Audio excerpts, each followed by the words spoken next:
Hello everyone. Today it's a special video that was not planned because today is 11 May 2024 and we are in the middle of a strong geomagnetic storm. So firstly, I would like to say that the geomagnetic storm are produced by some solar activity, and in particular strong solar activity. It's normal that in this period there is high solar activity because sun have a cycle of 11 years and we are going to the maximum of the present cycle of solar cycle. And in this occasion it's more common that happen some particular phenomena like flare and coronal mass ejection. In these days on the sun, in fact, there is a big sunspot that we can see, and we are looking with the telescope point at the sun with a particular protection, in a Mylar filter, because otherwise it's dangerous, and we point, this is the solar disk, and we are looking at this very big sunspot that about 2 days ago produced a flare, and you see from the recorded picture this phenomena.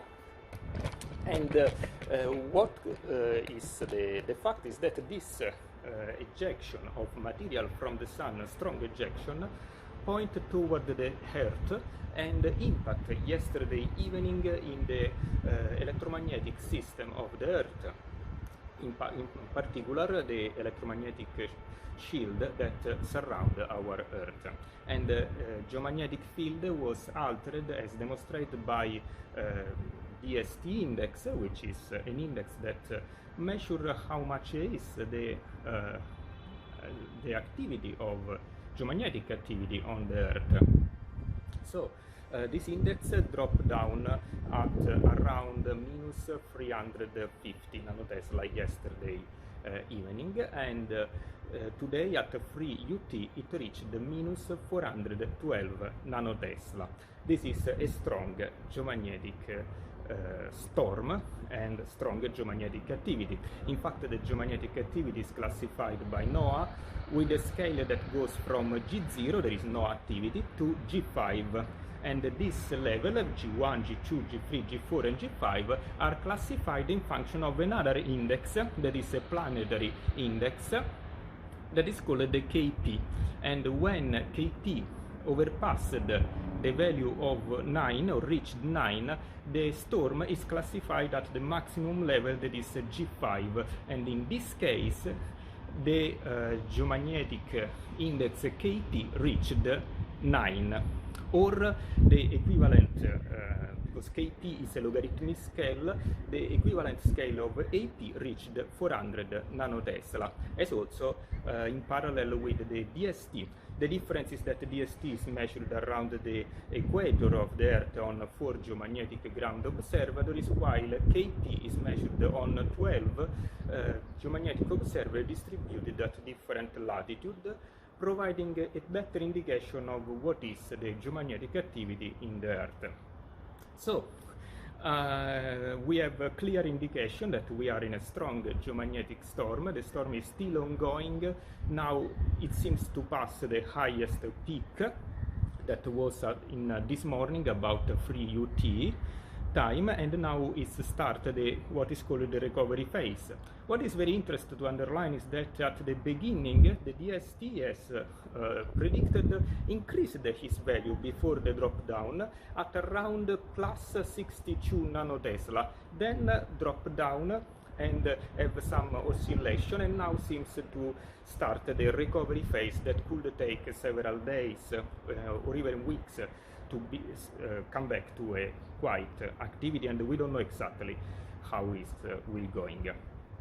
In parallel to what happened on the sun and the impact on the of this solar flux and the particle from sun in the geomagnetic environment of the Earth produced in the night the auroras, and what is very particular that such a strong activity make possible to see aurora also at mid latitude. So in particular there are several pictures that shows the auroral captured even in Italy. That is very uncommon, and it's a particular event and a unique event, not unique in the history, but it's not so common.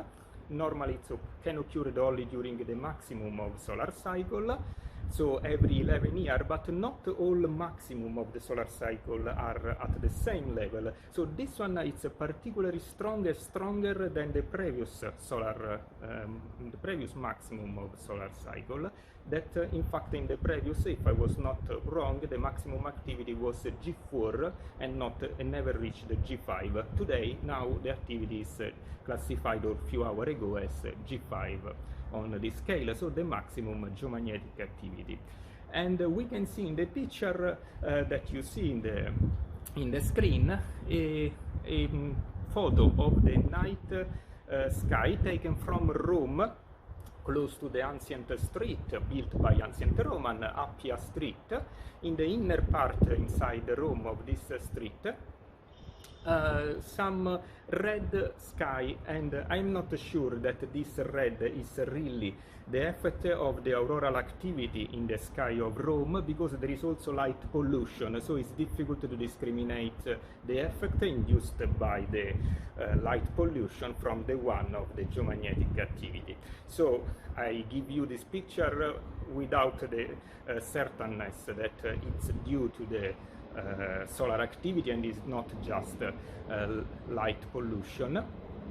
But maybe this evening, if the activity is still ongoing and strong, we can see again, and if we have the occasion, or you have the occasion to go in a dark site where there is not so much light pollution, you can see this wonderful activity in the sky that normally required to go in at close to the pole, and in reality not exact at the pole, because it's in the auroral oval. That now this oval is around 70 degrees of latitude in normal condition, but now it dropped down, and the border of the auroral oval is even in Italy in the night for sure.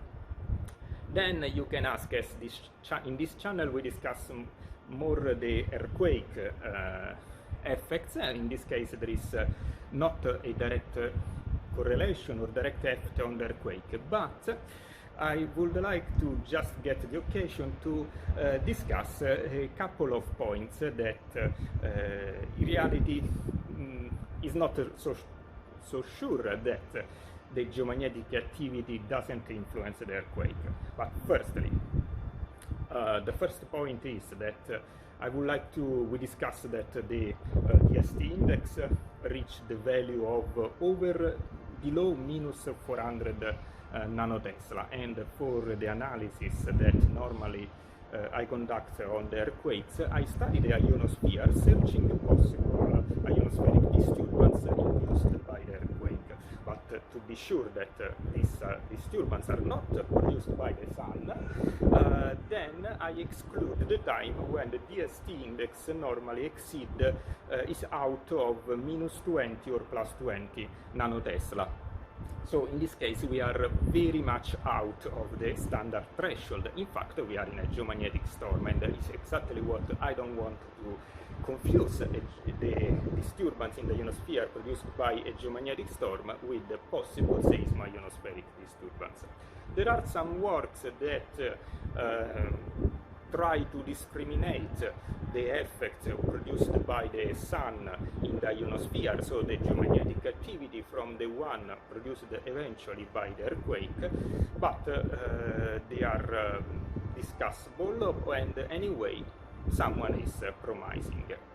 So we cannot exclude that we can also analyze this disturbed time to search seismo-ionospheric disturbance, but for sure this is not the best time to search for seismo-ionospheric disturbance. On the other point, the earthquake surely will not shut off during this geomagnetic storm or any geomagnetic activity. On the other side, there is a more particular point, that is the fact that the earthquake in reality has been proposed by several authors that the earthquake can be influenced by the geomagnetic activity. So this impact of a strong energetic particle inside the Earth environment can trigger an earthquake, as proposed by Professor Dimitar Oznov in the recent paper in my special issue in remote sensing. Or other papers suggest that in any way there is a correlation between the geomagnetic activity, so this impact, there is a transfer of energy from the sun to the earth, and the earthquake occurrence. I also have done some studies, but not published or not yet published, where I found some sort of correlation, not at the time of the geomagnetic activity, but with some delay.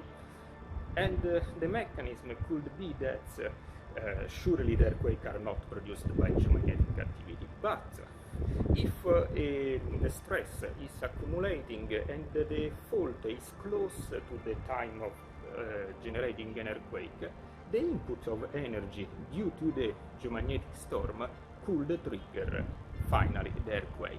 This is not sure, it's a great hypothesis and great point of discussion. I leave you with this point, and if there is any update, I will let you know. Bye bye, thank you so much for your attention, and have an absolutely wonderful day. Thank you.